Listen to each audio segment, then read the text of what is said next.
우리 교우님들의 귀가 조금 가볍기도 하고 높기도 하다는 생각을 좀 했습니다.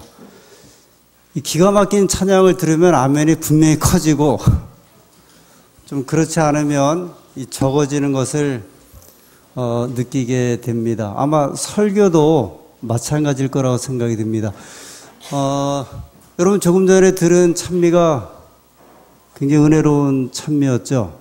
아주 큰 찬미였습니다. 아마 매월 그 마지막 안식일마다 소위 그 대곡이에요.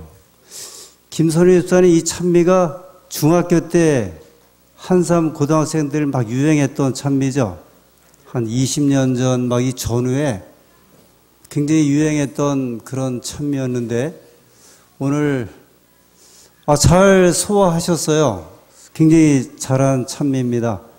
저도 은혜를 받았고 또 여러분들이 또 계획하고 또 준비하신 대로 안식일마다 특별히 한 달에 한 번 아주 은혜로운 찬미를 통해서 먼저는 찬양대원들이 이 찬미를 통해서 심령이 아주 강화되고 기쁨이 충만한 찬양대원들이 되기를 소원하고 또 교우님들에게도 함께 은혜를 끼치며 하나님께 또 영광을 돌리는 귀한 찬양 되기를 부탁을 드립니다. 감사드립니다. 출애굽기 16장 3절의 본문의 말씀입니다. 출애굽기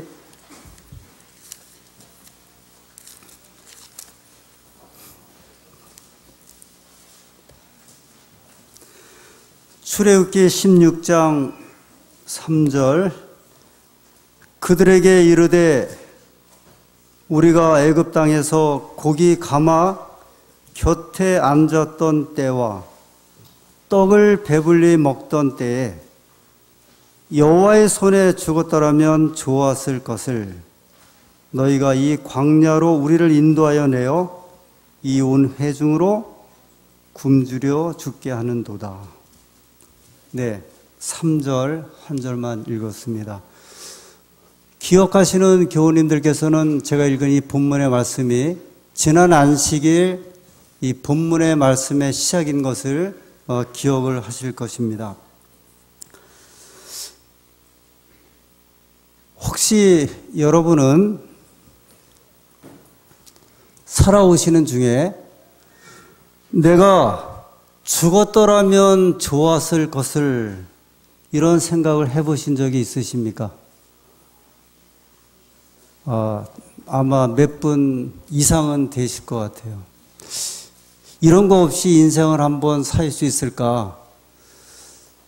저는 꽤 이른 나이에 내가 차라리 죽었으면 좋겠다는 생각을 해본 적이 있었습니다. 17살 때 저 망우리 그 고갯길을 시내버스를 타고 내려오면서 그때 그런 생각을 한 적이 있었습니다. 그때 저는 목장에서 일을 할 때였습니다. 굉장히 힘들었어요. 저는 이제 서울에서 태어나서 쭉 자라면서 농사일을 한 번도 해본 적이 없는데, 제가 장차 큰 목장을 좀 해보고 싶다는 생각이 들어서 시골에 살면서 목장에 들어가서 일을 하게 되었습니다. 제가 이 짐승 키우는 거를 굉장히 좋아하거든요. 근데 이 목장 일이 얼마나 힘이 든지 새벽 5시에 일어나서 예전에는 손으로 젖을 짰어요.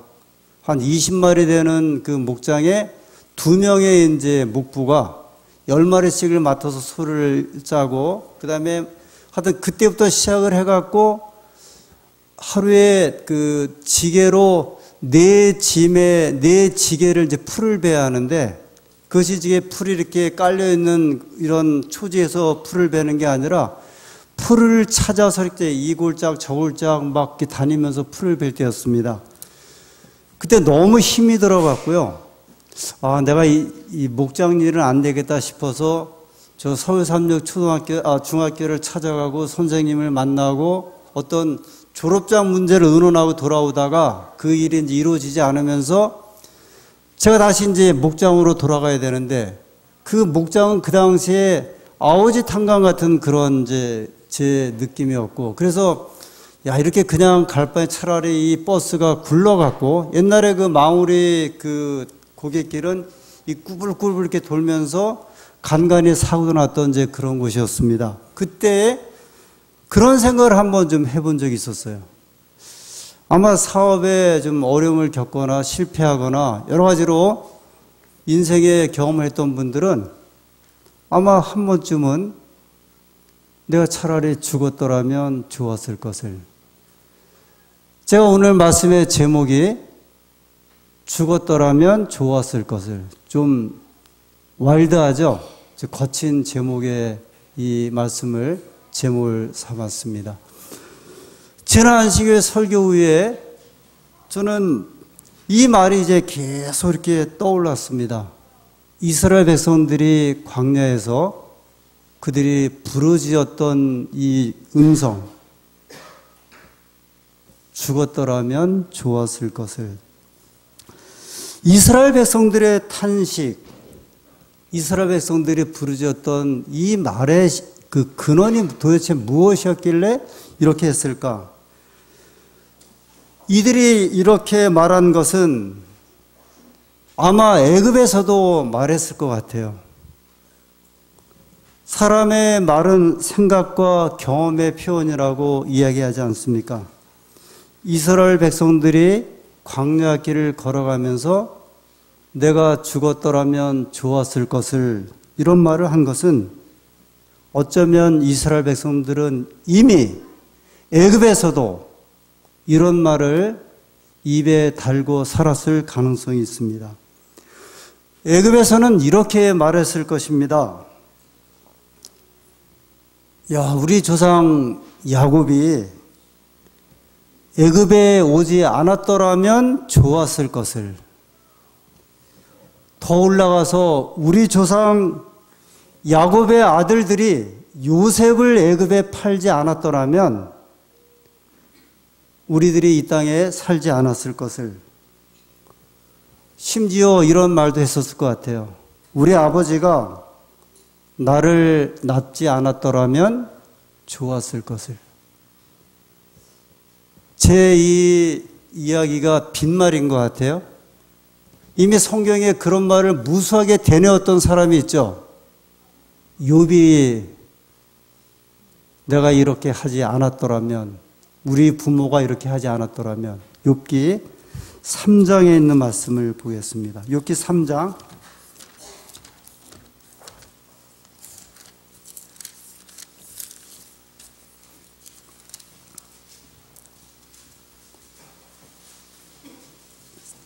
3장 1절부터 한번 긴 이 성경절을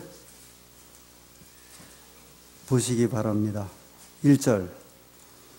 그가 이제 그 종기, 헌대 이런 것으로 고통을 당하면서 아이들들 다 죽고 짐승 죽고 그럴 때 그가 한 말입니다.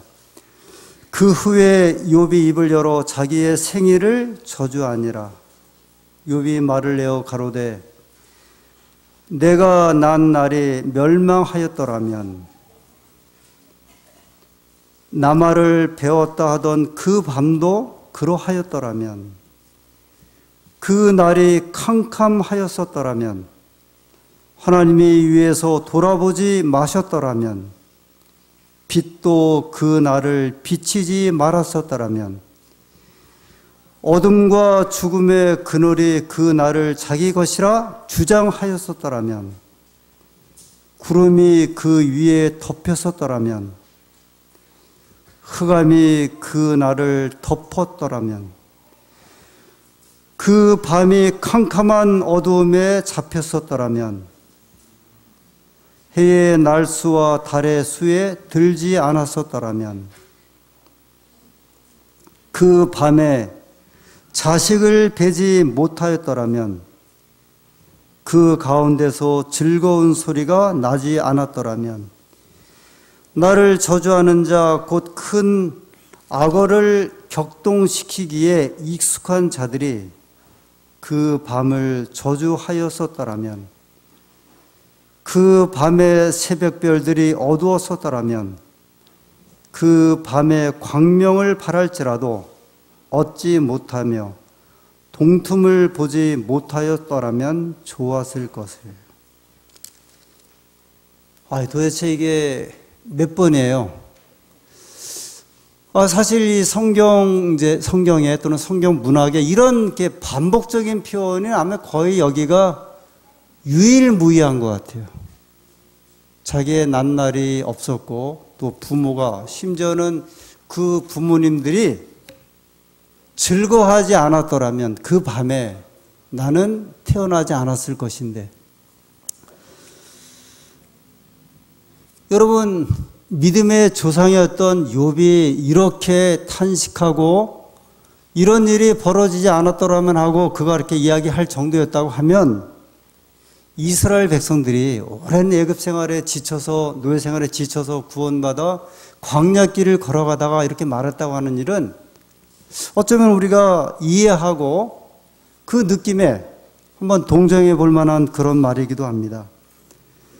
이런 말이겠죠. 우리가 애굽에서 죽을 고생하며 살았는데 이곳에 와서도 또 죽을 고생하는구나. 그래서 자기들도 모르게 차라리 죽었더라면 좋았을 것을. 우리식으로 표현하면 친정이 지지려도 못 살아서 배라도 안 고프려고 내가 안 고르려고 시집 왔더니 시댁도 궁색해서 못 살겠구나. 그래서 장소만 바뀌고 환경만 바뀌었을 뿐이지 이스라엘 백성들에게 내가 죽었더라면 좋았을 것을, 이 표현은 어디 가든지 마찬가지였을 것이고 어디 가든지 이 음성은 계속 발해왔을 것이라고 생각해 보게 됩니다. 여러분, 산다는 것이 얼마나 어려운지 영국의 그 3대 시인 가운데 한 사람이었던 그 바이런은 이렇게 이야기를 했습니다. 내가 30년 동안 단 11일만 즐거웠다. 그렇게 이야기를 했어요. 칼리프 왕, 이슬람의 칼리프 왕은 나는 왕의 자리 50년 동안에 14일만 즐거웠다. 그렇게 이야기를 했어요. 이 철을 재상으로 알려진 비스마르크는 내가 큰 명성을 얻은 줄로 스스로 생각했지만 이 큰 명성이 행복하다고 느낀 것은 평생 중에 24시간에 불과했다. 이렇게 이야기를 했어요. 제가 이 글을 보고서요, 도대체 바이런이 30년 사는 동안에 11일 동안 즐거웠다 했는데 11일이 도대체 뭐 때문에 즐거웠을까? 그게 좀 궁금해서 좀 찾아봤는데 기록은 없더라고요. 이 칼리프가 도대체 14일간 즐거웠다고 했는데 도대체 뭐가 즐거웠을까? 이 말을 듣고 보니까 교우님들은 살아오시는 동안에 며칠 즐거우셨어요?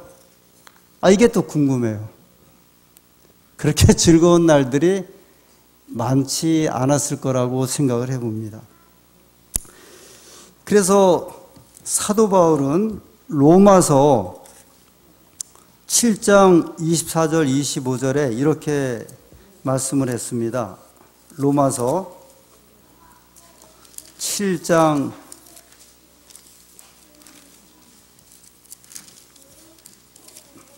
24절 25절.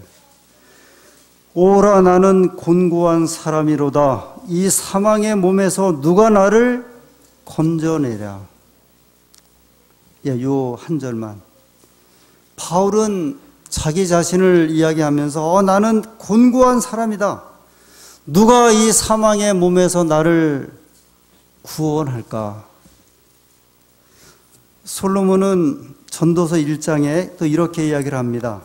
전도서 1장 2절부터 말씀입니다.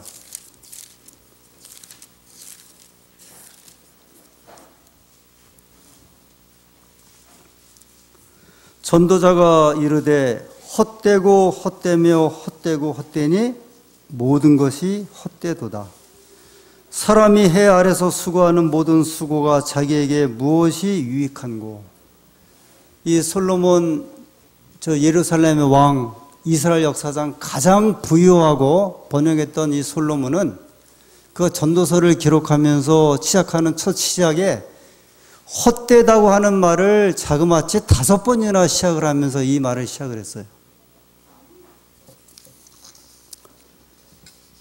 그래서 수많은 사람들이 그렇게들 표현을 합니다. 살아오면서 나도 죽었더라면 좋았을 것을, 죽었더라면 좋았을 것을.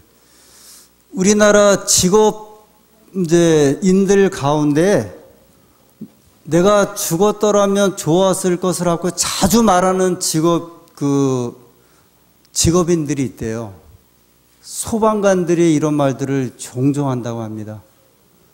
내가 차라리 그 화재 현장에서 죽었더라면 좋았을 것을. 특별히 제천 사고가 있고 난 다음에 워낙 비난이 거세고 나서 자기들은 수고를 하고 나는데 워낙 비난이 심하니까 차라리 우리가 그 현장에서 죽었더라면 사람들이 저렇게까지 욕은 하지 않을 텐데, 이게 일종의 이제 삶의 직업의 트라우마죠. 그 깊은 상처가 그래서 이제 지금은 이 소방관들에게도 상담사들을 통해서 반드시 상담을 해야 한다 이야기할 정도로 아주 심한 트라우마에 사로잡혀 있는 사람들입니다. 죽은 자식을 끌어안는 많은 부모들이 이렇게 이야기하지 않습니까? 차라리 내가 죽었더라면 좋았을 것을. 이것이 사람들이 가지고 있는 이 애정에 대한 표현, 아쉬움에 대한 표현입니다. 그런데 여러분과 제가 살아오면서 쉽게 이런 말들을 하시면 안 됩니다. 우리는 종종 이야기하지 않습니까? 내가 죽었더라면 좋았을 것을. 여러분, 이런 말들을 우리가 쉽게 하여야 할 말들이 아닙니다. 말기암 환자들에게, 생명이 이제 며칠 남지 않은 환자들에게, 하루하루의 삶이 그토록 소중한 사람들에게, 이 사람들에게 하루의 삶의 생명의 시간은 얼마나 소중한 것인지, 그런 사람들에게 우리가 만약 입버릇처럼 내가 차라리 죽었더라면 좋았을 것을 이렇게 이야기를 한다는 사실은 그 생명의 소중함을 기억하고 간직하고 간절히 사모하는 사람들에게 얼마나 정말 절망적인 말이 되겠습니까? 우리 가끔 어르신들이 내가 어서 빨리 죽었으면 좋겠다는 그런 말씀을 하십니다. 여러분, 그런 말씀을 하시면 안 돼요. 어떻게 주어진 생명인데 빈말이라도 그런 말씀을 하시면 안 됩니다. 이 생명은 억만금을 주고도 살 수 없는 하나님이 부여하신 아주 독특한 생명이기 때문에 그렇습니다. 제가 가끔 이제 그런 표현을 합니다. 어떤 사람이 이 살아있는 꽃에서 살아있는 꽃으로 변종을 시키거나 만들거나 할 수는 있어요. 살아있는 나무에서 또 다른 나무로 바꿀 수는 있지만 죽은 나무에서는 불가능합니다. 우리가 알고 있는 가장 작은 씨가 한국에서는 뭐 담배씨라고 하기도 하고, 그 다음에 요 작은 그 맨드라미 씨 같은, 아니면 채송화 씨 같은 작은 마치 볼펜의 점 같은 씨잖아요. 그 생명을 만들어낼 수 있습니까? 사람은 생명에서 생명으로 연장을 할 수 있지만, 그러나 무에서 유는 창조하지 못합니다. 그때 죽었어야 하는데, 내가 차라리 죽었어야 하는데, 이런 말들은 우리가 절대 하면 안 됩니다. 살아있는 것과 죽어있는 것은 아주 이 극과 극이죠. 죽어있는 것은요, 아무 의식도 없고 썩어들기 시작을 하고 냄새나고 의사소통도 할 수 없고, 살아있다고 하는 것은 살아있음에 대한 귀한 존재와 그 다음에 기쁨이 우리 속에 있기 때문에 다릅니다. 어떻게 해서라도 더 살아야겠다는 것이 하나님께 영광입니까? 아니면 어떻게 해서라도 내가 죽고 싶다는 것이 하나님께 드리는 영광입니까? 내가 어떻게 해서라도 살아야겠다는 것이 우리에게 생명을 주신 하나님께 드리는 영광입니다. 뭐 수완이 다 되어서 이제 도저히 살 수 없겠다 할 때는 할 수는 없죠. 그분의 인종을 준비해 드리겠지만, 하지만 멀쩡한 생명이 있는데 죽어야지 이런 말씀을 하는 것 자체는 하나님께 드리는 욕이 될 것입니다. 저는 임종이 가까운 분도 임종 기도를 함부로 해서는 안 되겠다는 그런 경험을 한 적이 있어요. 연세가 90 넘으신 할머니인데 평생에 여러 번 이렇게 왔다 갔다 하시고 중환자실을 이제 들락거리시다가 의사 선생님이 그날 따님에게 오늘 중으로 어머니께서 돌아가실 것 같다고 저에게 연락이 왔습니다. 목사님, 임종 기도를 좀 해 주십시오. 그래서 이제 중환자실에 가서 하나님께 기도했습니다. 하나님, 이제 우리 이 집사님의 수완이 다하여 이제 생일을 마치게 되었으니 하나님께서 선한 길로 인도해 주십시오. 그러고 나는데 그 할머니가 3년을 더 사셨어요. 그리고 저 에덴 노인 요양병원에 가셨는데 제가 거기 갈 때마다 따님과 같이 웃어요. 야, 이거 임종 기도도 함부로 드릴 게 아니구나 하는 생각을 하게 되었습니다. 제가 일산에서 이렇게 목회를 할 때 70이 넘으신 그 어르신 남자분께서 저희 교회에 부인을 한 분을 이렇게 이제 같이 모시고 와서 저에게 부탁을 하셨습니다. 목사님, 저는 저 영어교회, 일산 영어교회 나가는 김누구누구입니다. 저는 영어 때문에 그 교회를 나가니까 목사님께서 우리 부인을, 내 부인을 이렇게 부탁을 합니다 하고 이제 가셨어요. 이 선생님은 민주화 이제 운동을 한 50년을 하신 분이에요. 그 이분과 이렇게 이야기를 나누었더니 우리나라 소위 민주화 운동하신 분들의 족보가 딱 펼쳐지는데 거기에 아주 이렇게 강력한 일을 했던 분이었는데 워낙 강성이신 분이라 다른 사람들은 이제 민주화되고 그 다음에 나라가 바뀌면서 이렇게 다 자리 없고 잘 살 때 이분은 워낙 강해갖고 거기서도 이렇게 밀려나신 분이에요. 평생 이제 그 불평과 불만과 한을 갖고 계신 분인데 이분이 이제 남은 인생을 어떻게 보낼까 하다가 워낙 일본어도 잘하시고 그러다 영어에 관심이 있었는데 그 영어 교회에서 이제 광고를 하나 이렇게 붙였습니다. 우리가 영어를 애드밴스 시키기 위해서, 진보시키기 위해서 영어 무료 강좌를 하니까 오십시오. 그래서 이분이 거기를 가다가 그 다음에 보니까 교회였고 예배를 드리고 신앙을 이제 받아들인 분이에요. 근데 이제 부인을 인도하고 싶어서 그 영어교회를 같이 갔는데 부인이 뭐 영어교회에 적응할 수가 있어야죠. 그래서 이제 안 되겠다 싶어서 일반 교회인 일산교회로 이제 모시고 오셨어요. 근데 이 부인을 보니까요, 얼굴에 이렇게 완전히 굳으셔갖고, 그 다음에 그 미소, 그 다음에 어떤 반가운 표현이 전혀 없는 그냥 이렇게 얼굴이 이렇게 굳어있는 상태에 우울증이 심하게 들어온 분이었습니다.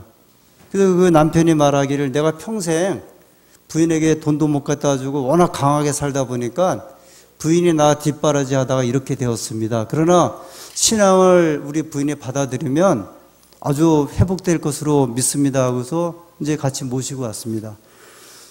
집사님들이 아주 잘해 주셨고 성경 공부하고 하면서 이렇게 조금씩 좋아지시면서 침례까지 받으셨어요. 그리고 저는 이제 광릉내교회로 이동이 되어서 왔습니다. 한 2년 정도 지났을 때 갑자기 김 선생님이 한 번도 연락을 안 하셨는데 저에게 전화를 주셨어요. 목사님이 좀 보고 싶어 전화했습니다. 음성도 듣고 싶습니다. 그러면서 근데 목사님 우리 집사람이 치매에 걸렸습니다. 근데 이 치매가 중증 치매인데 자기가 다 이렇게 막 인터넷을 확인해서 검색해 보니까 치매 환자는 한 명도 회복된 사람이 없다고 하고 결국은 고생하다가 이제 아무것도 모르고 생애를 마치게 된다고 합니다. 그러면서 목사님 그동안 감사했습니다 하면서 우시는 거예요. 그 전화를 끊었어요. 근데 제가 예감에 이분이 딴 생각이 있으신 것 같다. 그 저한테 마지막으로 전화를 이제 하신 것 같은 생각이 들어서 그 교회 목사님에게 연락을 했습니다. 지금 그 김 선생님이 좀 이상한 것 같다. 그러니 한번 그 집을 좀 방문해서 어떤 상황인지 좀 봐달라고 목사님에게 연락을 했습니다. 그 집사님들하고 갔어요. 그러니까 약간 분위기가 그렇더래요. 그래서 이제 집사님들이 가서 도와주고 같이 격려하면서 그렇게 시간을 보냈는데 한 2달이 지났는데 그 목사님이 연락을 주신 거예요. 박 목사님, 그 김 선생님 네 분이 돌아가셨습니다. 자살하셨어요. 그러더라고요. 이 선생님이 몇 달을 수면제를 모아갖고 그거를 간직하고 있다가 그 두 분이 함께 그걸 드시고 음독 자살을 하신 거예요. 사람의 생명은 우리 정말 소중한 것인데 내가 죽고 싶다고 하는 그 말에 이제 계속됨이 이 선생님은 이제 반복이 된 거예요. 계속 살아오시면서 내가 이렇게 아무것도 모르는 치매 부인하고 살아서 어떻게 살아야 할까? 저 사람을 어떻게 내가 건사할 것이고 내 인생이 무엇일까를 그분은 끊임없이 내가 차라리 죽었더라면 좋겠다는 것이 그 훨씬 더 낫겠다고 하는 생각을 같이 사 결국은 생애를 스스로 마치고 말았습니다. 근데 하나님께서는 에스겔서 16장 6절에 이렇게 말씀하십니다. 에스겔서 16장 6절입니다. 구약성경 1170페이지. 내가 내 곁으로 지나갈 때 내가 피투성이가 되어 발짓하는 것을 보고 내게 이르기를 너는 피투성이라도 살라. 다시 이르기를 너는 피투성이라도 살라 하고. 아마 이렇게 갓 태어난 아이가 막 엄마 이제 배에서 나와갖고 막 발짓을 하면서 온몸이 피투성일 때 이스라엘 백성을 이렇게 말씀하시면서 하나님 말씀하시기를 내가 피투성이라도 살라 이렇게 말씀하십니다. 이스라엘 백성들은 죽었더라면 좋았을 것을 했는데 이 앞에 보면 뭐라고 이야기를 했냐면 하나님의 손에 죽었더라면 좋았을 것을 그 이야기를 했어요. 근데 여러분 정말 하나님의 손에 죽었다라고 하면 사람 이렇게 하진 않습니다. 여러분과 제가 하나님 안에서 굴복하고 죽었다고 하면 우리의 인생이 이렇게 비참하거나 연약해진 마음을 가질 수가 없어요. 우리가 하나님 안에서 내가 제대로 죽었다라고 하면 내 욕심과 내 욕망과 내 어떤 기대와 내 잘못된 것을 차라리 하나님 안에서 내가 다 잠재웠다라고 하면 하나님은 우리를 살리십니다. 그리고 다시 우리로 하여금 하나님 안에서 희망적인 하나님 안에서 능력의 일을 살도록 허락을 하실 것입니다. 우리가 죽었더라면 이렇게 하지만 하나님께서는 하나님의 영광을 위하여 우리를 죽게 하지 아니하십니다. 그래서 어르신들이 제가 앞에 말씀드린 대로 내가 차라리 죽었더라면 하지 마시고 하나님의 영광을 위하여 내가 어떻게 살까 그렇게 생각하시며 사시게 되길 바랍니다. 차라리 내가 하나님께서 나를 이끄셨으니 내 남은 생명 동안에 내 자녀를 위하여 기도하는 생애를 살겠다 그렇게 생각하시고 사시게 되길 바랍니다. 내 이웃들에게 내가 내 죽을 날만 탓하는 사람이 아니라 내가 죽을 때까지라도 하나님의 은혜와 사랑을 전하는 하나님의 백성으로 살아가겠다 생각하시고 살아가시게 되기를 간절히 소원합니다. 혹시 여러분 가운데 누가 죽었더라면 좋겠다 그렇게 생각하는 분이 있어요 혹시? 저는 김정은이가 그렇게 죽었으면 좋겠다는 생각을 김일성 때도 해봤고 김정일 때도 해봤어요. 근데 그것도 제 뜻이 아닌 것 같아요. 2천만 명이나 되는 사람들을 50년 동안 굶주려 죽게 한 차라리 그 김씨 집안 일가 차라리 벼락 맞아 죽었더라면 좋겠다는 생각이 솔직히 들었어요. 결혼일을 줄 때마다. 그러나 하나님께서는 악인도 죽는 것을 기뻐하지 아니하신다 말씀하셨거든요. 하나님의 은혜가 오늘 우리에게 주신 이 귀한 권면을 통하여 내가 하나님 안에서 죽었더라면 좋았을 것이 아니라 하나님 안에서 힘있게 살아서 하나님의 능력을 전하는 저와 여러분이 되시기를 간절히 소원하면서 말씀 마치겠습니다.